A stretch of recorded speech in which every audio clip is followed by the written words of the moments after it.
और खबरों में आगे बढ़ते हुए प्रधानमंत्री नरेंद्र मोदी ने देश सेवा और अपनी आंतरिक शक्ति को लेकर भी खुलकर बातचीत की।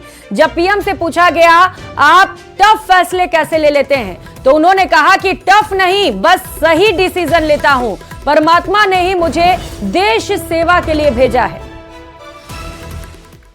विलास मुझसे सुबह एक सवाल पूछ रहे थे, मैंने कहा मोदी जी से खुद ही पूछना डायरेक्ट। आपने आपकी पूरी यात्रा में बहुत सारी कठिनाई का सामना किया है। ऐसी हालत में भी आप टफ डिसीजन लेते हैं, ये कैसा कर पाते हैं? देखिए, मैं टफ डिसीजन वगैरह नहीं लेता हूँ, मैं सही डिसीजन लेता हूँ। कोई टफ डिसीजन होते नहीं, सही भी होते हैं। किसी को टफ लगे, किसी को ना लगे, ऐसा हो सकता है। लेकिन फिर भी मैं सोचता हूँ कि ये सब कैसे होता है। जैसा अचरज आपको होता है, मुझे भी होता है कि मोदी ये कैसे करता है। फिर मैं सोचता हूँ नहीं, शायद परमात्मा ने ही मुझे इस काम के लिए भेजा हुआ है। मुझसे जो कुछ भी है वो कोई ईश्वरीय शक्ति करवा रही है, और वो ईश्वरीय शक्ति, ईश्वरीय प्रेरणा से मैं करता रहता हूँ। ये कोई परमात्मा की देन है। परमात्मा ने मुझसे कुछ काम लेना तय किया है, किसी पर्पज के लिए परमात्मा ने मुझे भेजा है। और इसलिए मैं ये जो बाकी तूफान चल रहा है उससे बहुत परे रहता हूँ। लेकिन इस तूफान में शांत कैसे रहते हैं? वही, मैं उससे परे रहता हूँ। मुझे शायद परमात्मा ने यही राह दिखाई है कि तुम उन चीज़ों में मत उलझो, तुझे कोई बड़ा काम करना है, तुम अपने काम में लगे रहो।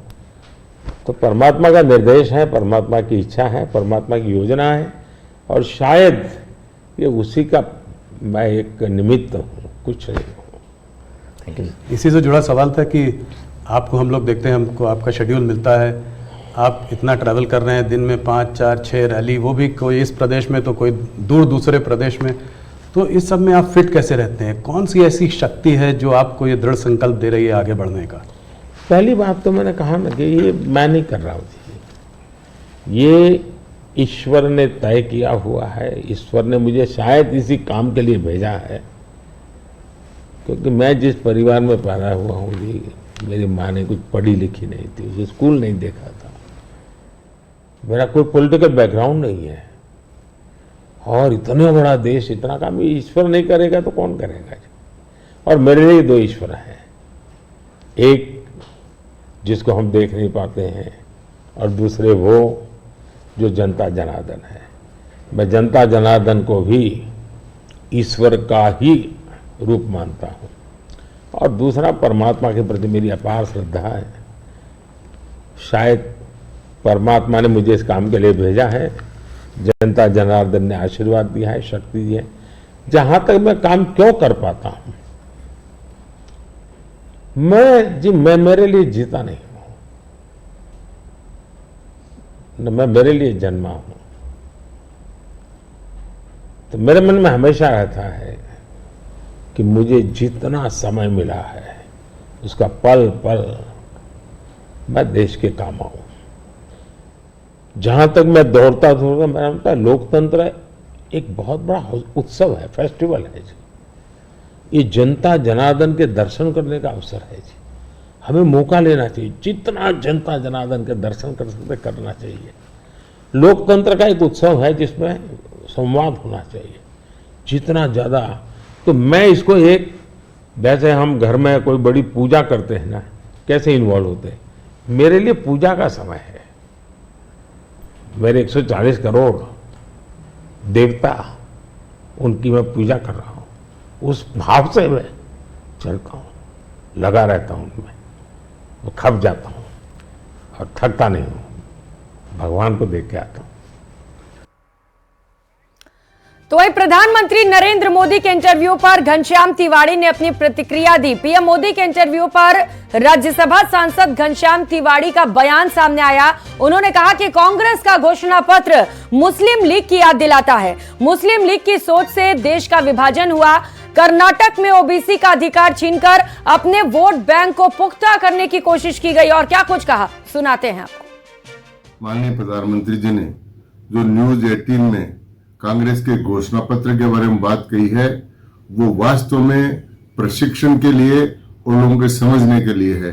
कांग्रेस का घोषणा पत्र उसी प्रकार से प्रतिध्वनित करता है जिस प्रकार से आजादी के पहले मुस्लिम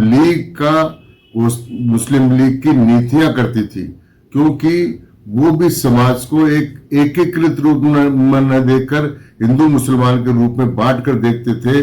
कांग्रेस भी हिंदू मुसलमान के रूप में बांटकर मुस्लिम वोट को तुष्टिकरण के आधार पर वोट बैंक बनाना चाहती है।